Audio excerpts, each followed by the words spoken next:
Hey there, Emmy.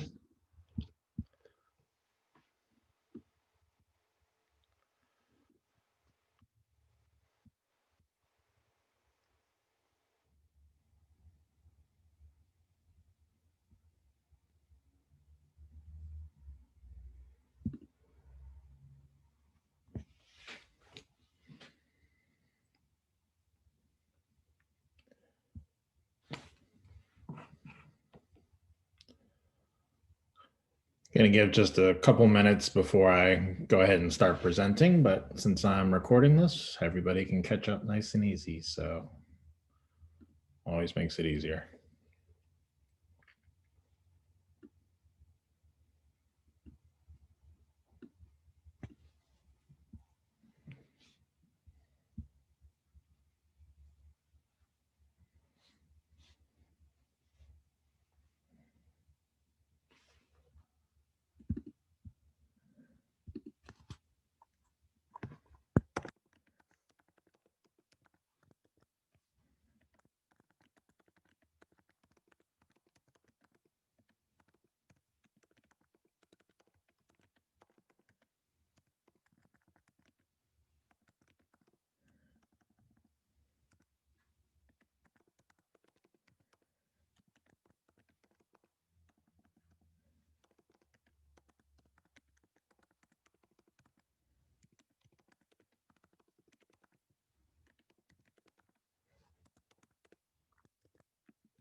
All right, so I'm going to go ahead and get going and just kind of welcome everybody that's here to the second year of the Cindy Edelman Excellence in Teaching Fellowship. As a former teacher and principal, this is one of the favorite things that I do because it really encourages professional development that you otherwise would, very few people would have an opportunity to have. So just really want to kind of welcome you. Let's start with just the agenda for tonight. Obviously doing the welcome. If you have any questions along the way, just drop them in the chat. But what I'm going to do is go over the application, just kind of run through all the pieces of it, make sure that everything's clear. I'll pause after the application to review the chat and see if there's any questions in there about the application itself. Then what I'm going to do is go through last year's winners and really highlight what they did and why they won, give you the insight, because I was in the room with the committee, so I really can kind of give that bird's eye view of what distinguished the winners from the other amazing projects that were submitted. So I'll go over some trends and then I'll answer your questions about that. Then I'll go to some that fell a little short and kind of go over some of the reasons that we saw as trends there. You know, that a lot of hard work went into them. So I definitely want to paint them in a positive light, but there were some things that needed to be improved on. And we're really trying to make sure that people are doing that on the front end this year. So after that, I'm just going to open it up, and there's any other questions in the chat, I will handle it. But I do also want to say that if you're watching this and you wish you had asked a question and you weren't there, warren@jaxpef.org. I'm super responsive to email, and I love helping people with this process. So do not hesitate with any question, big or small. I'm very happy to help with it. So please do not be shy. One of our winners actually called me at 10 p.m. on the night of the deadline. So her tenacity and her team's tenacity definitely led to them winning, because we were able to work on something that was really important in their budget. So don't be shy, please. All right. So what I'm going to do is just kind of start. Well, first, before we get into it, the deadline for this is February 21st. So this is not a last minute thing. You have plenty of time to work on it. But we wanted to do this now so that you're all set to do some work on it before Christmas break. That would be kind of the ideal. We'll then review the applications in March and announce the winners in April. So what you're looking for is a professional development experience that's going to happen next summer. That's the best way to think about it. The summer of 21, you're looking for something that you can do and then bring back to your school the fall of 21, 22. So obviously the big thing that the elephant in the room for the past year has been COVID and how COVID could affect this. Trust me when I say if you win, you win. It's not going to be canceled because of COVID. We'll just delay it as long as we need to make sure that our winners are fully honored, because you know, learning doesn't stop in your classes. So this fellowship's not going to stop either. We're definitely going to work with you on anything like that. If you're having a hard time finding conferences that you know are definitely going to happen, find conferences or learning experiences that have happened before and will probably happen again. And we'll work with you on rescheduling and reworking your budget based on changes in travel and accommodations and all those kind of things. We're getting pretty good at the COVID flex, just like everybody else. So with that, I'm going to go ahead and jump in and just show you the application itself. And we'll just kind of walk through that. And I'm just going to show you, this is my perspective on it. This is how I set it up. So you can kind of see the questions and how they flow. But what I'm hoping is that we can go through this, and if there's any big questions that pop up, you can ask them. But I do want you to see that this is a fairly straightforward application. The big part is really focusing on the details and communicating to the judges, assuming that they know nothing about nothing. They're a really great, talented group of people that are really passionate about education, have some pretty good experience in education, but you need to explain to them from the beginning of your application everything that this project's going to entail, because those little details that don't leave them wondering, that erase any questions and any doubt, give them a lot of confidence that this project is going to have a big impact. And that's what we really want to get here.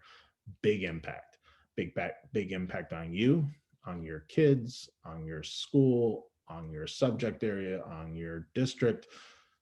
We want you thinking big about this. So it starts off pretty simply, just a lot of demographic information that we try to capture at the beginning, just like everything else along the way. Your current school name, if you're in an online situation and things are a little wonky right now, that's not a problem. Just put in what your current assignment is. If it changes in the spring, that's not going to be a big deal. If there's things that happen along the way, don't worry about it. You'll just be communicating with me and letting me know about updates. Again, flexibility is the name of the game. I do want to point out here, is there anything about your current teaching assignment that you want us to know? If you teach at multiple schools, things like that, that's important, because one of our winners from last year actually teaches at multiple schools. She teaches at a total of 4 schools as ESEL support. And that was worked in her favor, because we could see that this was really going to impact multiple schools and lots of kids and lots of teachers. So those little details that are going to show the impact of your project, super important. Please throw them in there. All right, so then you'll just kind of make sure that you're eligible. You're teaching a DCPS school, public or charter. You spend at least 50% of your work week directly instructing students. So you can have other roles, you can be a coach, you can do all these other things, but you need to be spending 50% of your time with kiddos. You've been teaching at least 2 years and you intend to come back next year. We definitely want to make sure this experience happens for somebody that's going to be coming back into the classroom. All right, then into there, this is where you really start to get into what your project is. So you start off with just a summary of the project, kind of think of it as the elevator pitch, how you would explain it to somebody if you had 30 seconds, because you really want to plant that seed with the judges that this is going to be a great project. So then you're going to get into the why behind it, and really, again, thinking about what your goals are, but in a broader context. Every teacher wants great professional development. Every teacher wants to travel and learn different things and bring them back to their classroom. All the projects have that in common. But what is the bigger vision that you have for this? How can you impact the greater good in Duval County through this project? Really start to think about how this puts you on a different trajectory as a teacher leader, not as not an administrator, not that. We just want teacher leaders, but explaining that really clearly. So then getting into the description of your project, and again, the COVID thing, go with the best case scenario. Hopefully, vaccines come, everything calms down. 21, 22 is a pretty normal school year, approaching normal. Next summer is a pretty normal summer, not travel restrictions. Go with the best case scenario. That's the picture you want to paint. Don't put in a whole bunch of hypotheticals about COVID and what could happen and what might happen. We all know. So just go with the best case scenario, paint that positive, affirming picture of what you have in mind. All right. So then how is this going to affect your career development goals, your professional learning goals? Again, painting that longer term picture, that bigger, broader picture for the panelists. All right, so then getting into the student growth and learning, this is where you're really going to explain the connection between your project and what you hope to experience and your kiddos in your school. There are so many projects that we looked at them last year and I'm like, oh my God, this sounds like the best experience possible. There was one that stood out in my mind about traveling to national parks to learn about history and culture and archaeology and all these different things that were in there, but the connection just wasn't made to how it would work in their class.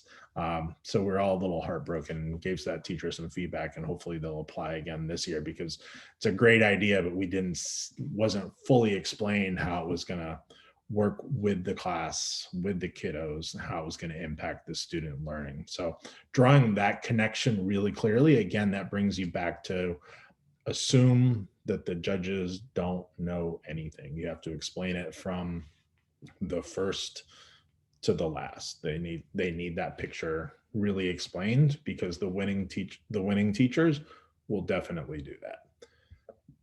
All right.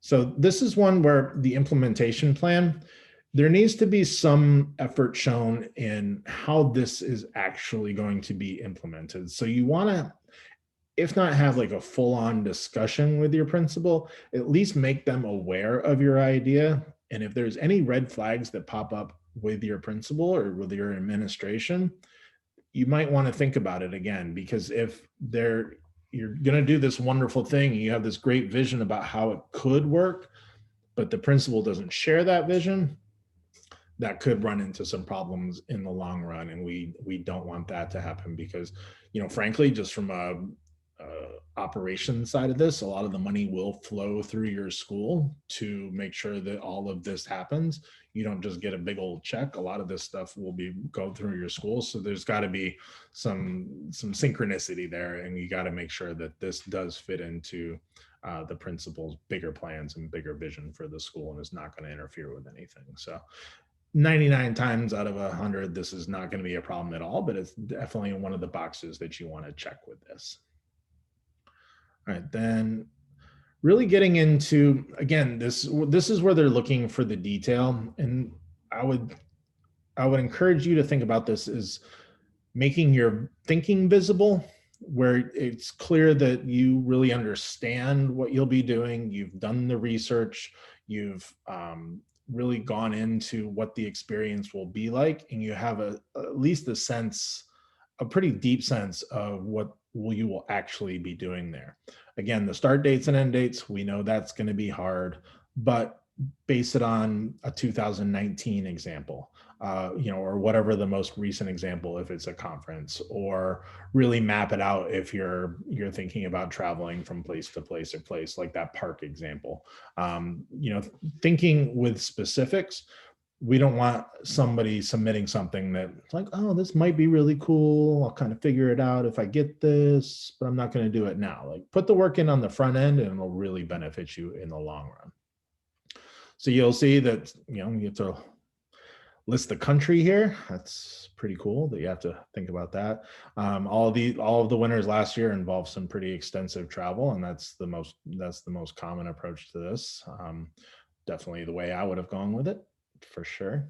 Then really getting into the budget. Again, this is all COVID dependent. We understand that, but show that you've done the work and have a realistic view of how this is going to go.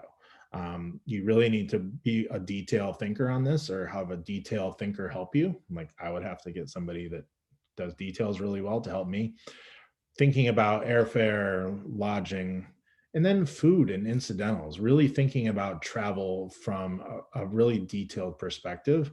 What supplies are you going to need if you're, studying it in a conference? What is the per diem in New York as opposed to the per diem in Oklahoma City or a smaller city like that? So really being aware that you're asking for what's going to be needed. One thing I did want to point out down here is stipend costs. This is something that we're making available, so you can ask for a stipend. You'll need to provide really good documentation of how the stipend will be used and how you will need to be reimbursed or be paid essentially for implementing the fellowship in your school if it's outside of the normal duties that you have. So trying to think of an example where you would be able to implement your project and the learning that you have from it, but it's in an after school program that is, with CIS or some other provider like that, and you would need to be able to work with them, and there would be some personal costs assigned to you otherwise. So if you have any questions about a stipend, or if you have a specific question or a specific scenario, it's best to just run it by me, because it's even kind of hard to think of examples for exactly how it would work. The committee frankly wants to see that most of the learning, or most of the money, is going to go into the expenses around the learning, because this is, pretty clear in a lot of ways.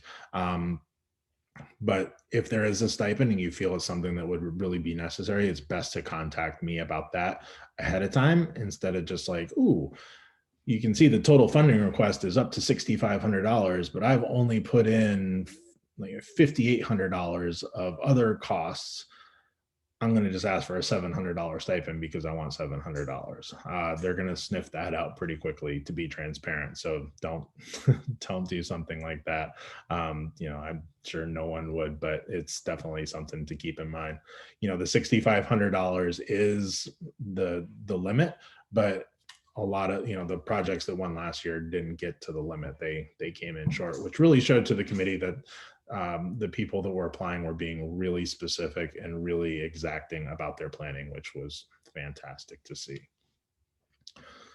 So what I'll strongly recommend is that you find some kind of budget template, whether it's on Excel or some other spreadsheet, and you attach that along with. There is this option to attach other files. We had lots of very creative things done last year, and I would encourage you to put attachments along with. So, all right. So some people, if you apply for something that is going to be over the limit, and you state that up front, that's fine. You just need to be upfront with how you're going to get the additional money. So if you have $6,500 from the Edelman, but your experience is going to cost $10,000, explain how that extra $3,500 is going to be. You're going to be able to get that. Are you going to crowdsource? Do you have a donors choose coming in? Do you have I don't know, a rich uncle or something that can foot the bill? We'd want to make sure that no experience is being offered that isn't actually going to happen because of costs. That would be a major bummer to everybody.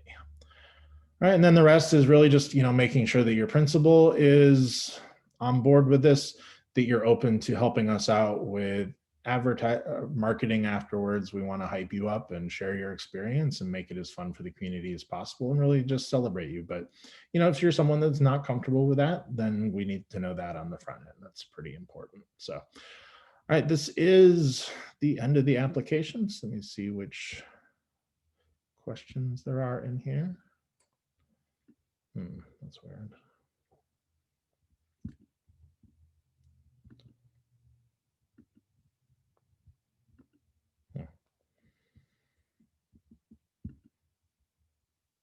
says there's a question in the chat, but I can't see it.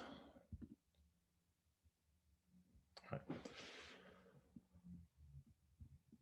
Well, we'll pause there. If you have any questions, just, put them in the chat and I will try to get to them. Not sure what's going on with this, but again, I'm not a Zoom expert. So I'm going to go back to this. Oh, there we go.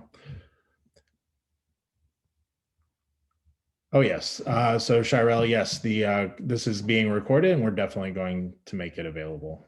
So I'm going to send it out to all the teachers of the year. So if you have to run, don't worry. I'm going to just go through last year's projects and then you'll be able to hop on out, or you'll be able to see whatever that is. If there's any other questions, I'll answer those. And as you all know, Warren at jaxpef.org, WARREN at JAXPEF.org. All right, so just going back to this, because I want something in the background while I talk. All right, so some of the winners from last year, I'm so excited that we were able to award these projects, even though they haven't happened yet. I think it goes to show what Miss Edelman and the Community Foundation are really about, because when the issue of COVID came up around these projects, there was a lot of worry and trepidation by the winners. And Cindy was just like, no, they won, they're going. We're going to do it whenever it happens. So, they haven't happened yet, but we're really excited about them because we're in the planning stages with them now. And I think going over them, you'll see how cool this opportunity is. So my favorite trip, and I'm going to start with this, is a trip by a high school teacher to go to Oxford to study in their English department there in a summer institute that they do, where she wanted to travel there to study the classical canon, but strategies to integrate the classical canon with the young adult novels that her students were really into. So really trying to think about how to bridge that gap with her students, which made a lot of sense because, you have to read the canon for a lot of, college programs, but then, kids really like the young adult stuff, says the guy that's currently reading a Stephen King novel. So made total sense to me. But what really set this project aside was that she was really, really open about the fact that some of the teachers with more experience were holding on to the canon, and some of the newer teachers were really excited about YA novels. And she really wanted to bridge the gap between the more experienced teachers and the teachers that were newer on the scene. And she had a really detailed plan about how to do that. So really that was the part there that got everybody super excited. I think that was, going to Oxford and studying there, that everybody thought that was great. But then when she saw how it was going to be able to bridge the gap with the students and the teachers, pretty good stuff. All right. So Kim, I'll come to your question in just a minute. All right. So then another of our teachers that won last year is going to Puerto Rico. She works with ELL students and ESE students. And she found that there were a lot of cultural gaps and language barriers where, she could speak Spanish, but she didn't really understand conversational Spanish as well, like the kids were speaking it. So she wanted to go to Puerto Rico and work in a school there in a program that she found where she could have an immersive experience alongside kids at the same time. And she was going to go there for a summer, and she's doing this in this upcoming summer. She's going to be living with a family, totally immersive language experience. And then this was the teacher that worked in 4 different schools. So she's able to come back, work with kiddos in 4 different schools, work with her teachers in her department and in the departments that she serviced, and really expand her learning in a pretty wide swath of the district that needed it. And she really, really drew that connection between the cultural responsiveness that she needed and the social emotional learning that she would be able to improve. And that's one of the projects that I'm gonna distribute along with the video of this, because I thought it was really, really well done. Then we had another group. This is a group of teachers that wanted to travel to New York City to take part in Lucy Calkins's The Teachers College, the summer PD that they do there. they wanted to implement K through 2, and they're teaching a very large elementary school. And so their K through 2 population is huge, and they wanted to do a phonics implementation that they just didn't feel quite ready to do without this level of help. So a team of 6 teachers was going to go up there and participate in that programming, and then be able to come back and implement the phonics program across not only their school, but schools in their area that have similar student populations. So they were able to really show how this was going to affect thousands and thousands of students. And that's the impact that we're really looking for. I'll also say that the program, or the conference at the Teachers College, extremely rigorous, extremely has a wonderful reputation, and is something that was beyond reproach as far as the committee was concerned. Like, if you go and complete that, you're going to be a better teacher and a better teacher leader. So that the rigor of that conference is something I really wanted to point out. Then the last team that won, another group of 5 teachers, traveling to San Diego to participate in the National Center for Urban Ed Symposium. And what really was cool about them is that they had already started this work, and they realized as they started the work into equity, doing equitable practices, really getting into some of those, more social justice topics, that there was a lot there that they didn't know, and they really wanted to tackle that in their school in a really purposeful way. So they found a conference that really fit their learning goals. They were able to very specifically tie how their learning was going to lead to PLCs within their school. And it really helped them accelerate work that was already going on, but wasn't funded. They were doing it, just a group of teachers that was really passionate and really excited. And they didn't have much to get going with it. And the Edelman turned out to be a perfect opportunity for them to really push the gas on that one. So those are the 4 winners from last year. Just amazing teachers. Been such a pleasure to work with them. And some of the trends that I've seen, they're all pretty outside the box as far as thinking, please don't submit a conference in Orlando or something that you would normally be able to do. These are things that were definitely learning experiences that you don't normally get to do. They have huge impact on their schools and in wider groups of their districts. And when we're talking about impact, we're talking thousands of students, dozens of teachers.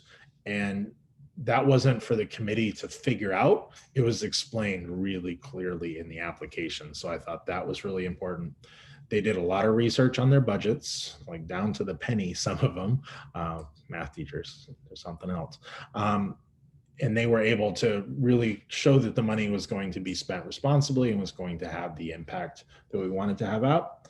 And I want to keep coming back again to the really well thought out answers, really expecting that the committee doesn't know anything about anything and that they have to explain it from scratch. I can't stress enough that you're going to be competing with a lot of teachers that are really passionate, excellent educators, and they want this. So you have to make sure that you're explaining to the level of detail that's really going to pop out and is really going to show that you're going to make this happen and really turn it into something special. That would be my number 1 piece of advice. Leave no doubt. Just explain away that this is going to happen. So let me pause there. I'll take Kim's question. So I am trying to align this with my principal's current JPEF grant, and I met her today.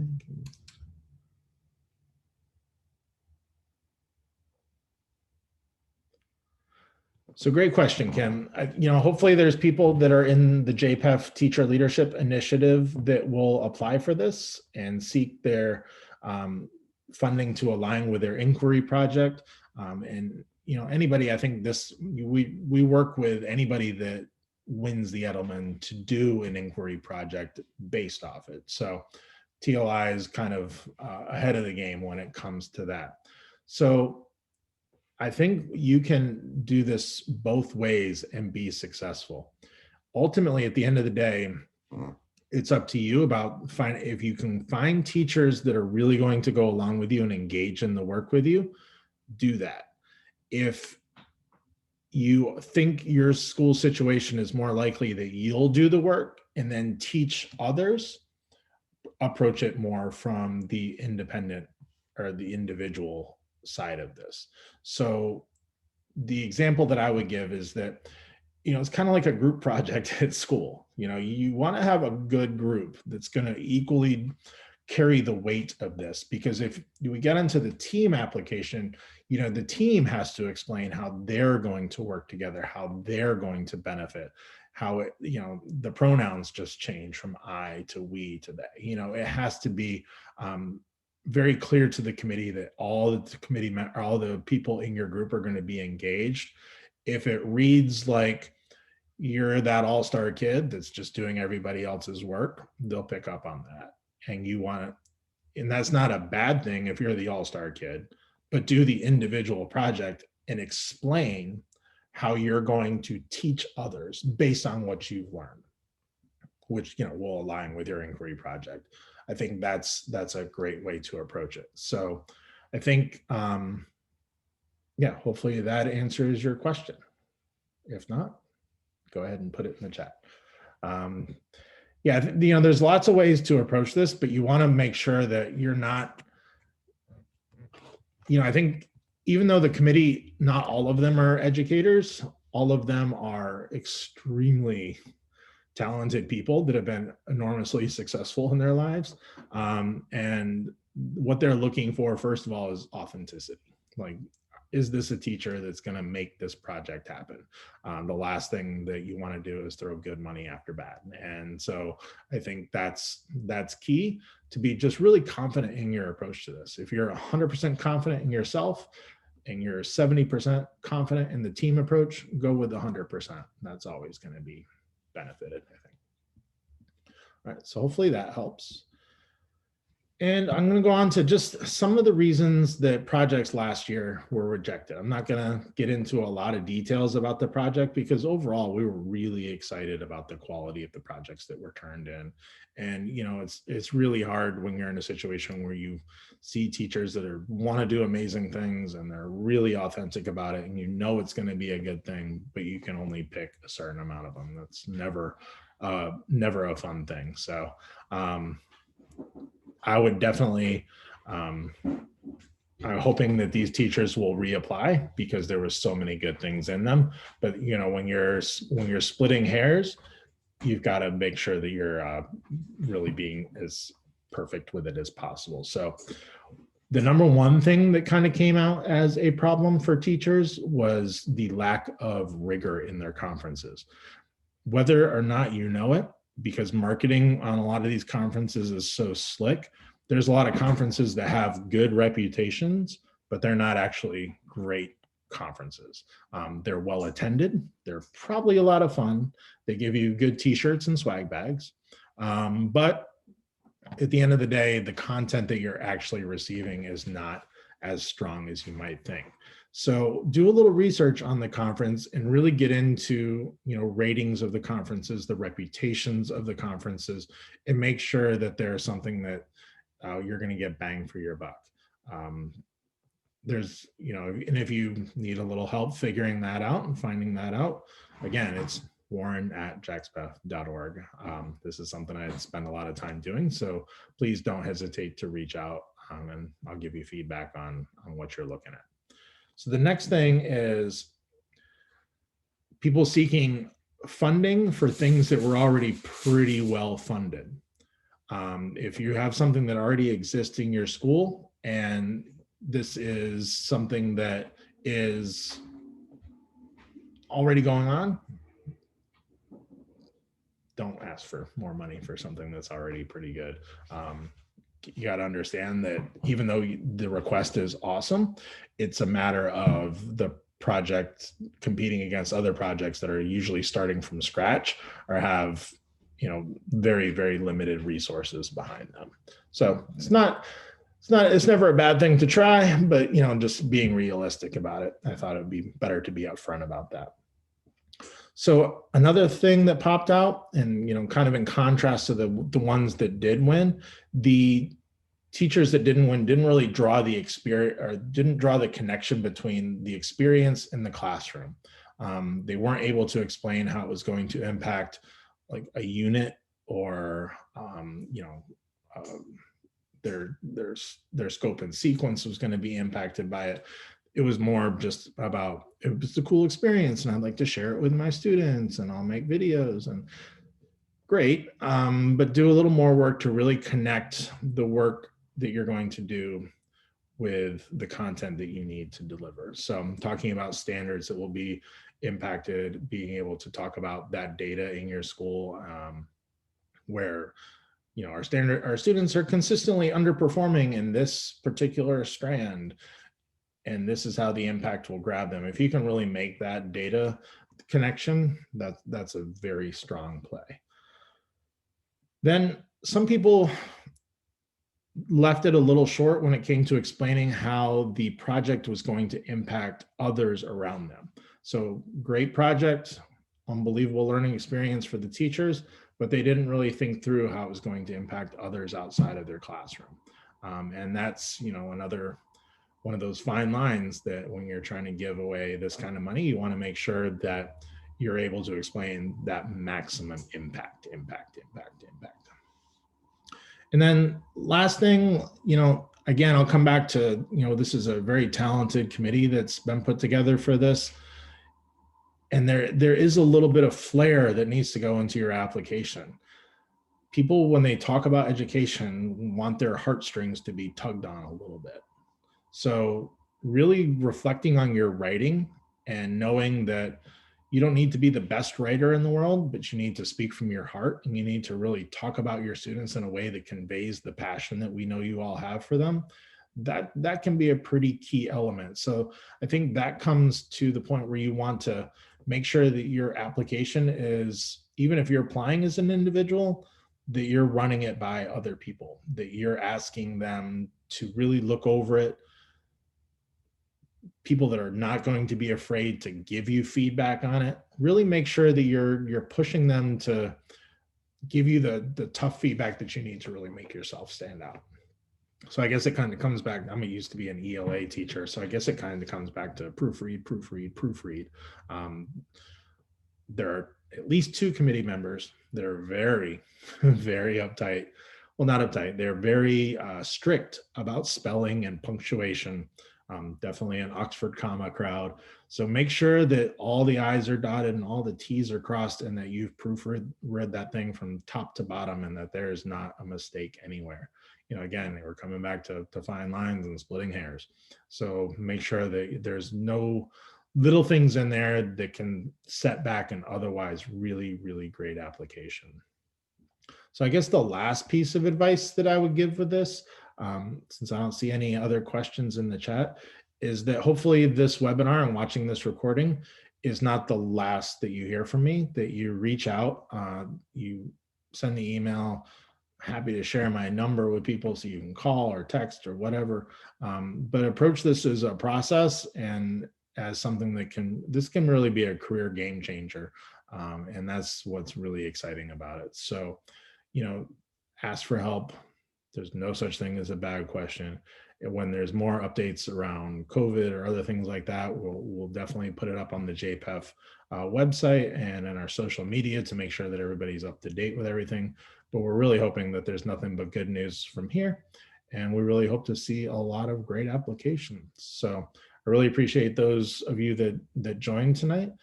If there's any questions, now is your last chance. Otherwise, what I'm going to do is wrap up the webinar, and then I'm going to send out this webinar along with a couple of applications from last year that really did an amazing job. So you can see an exemplar of what a really great project looks like. All right. Thank you all so much. And I hope we read your application soon. Have a great night.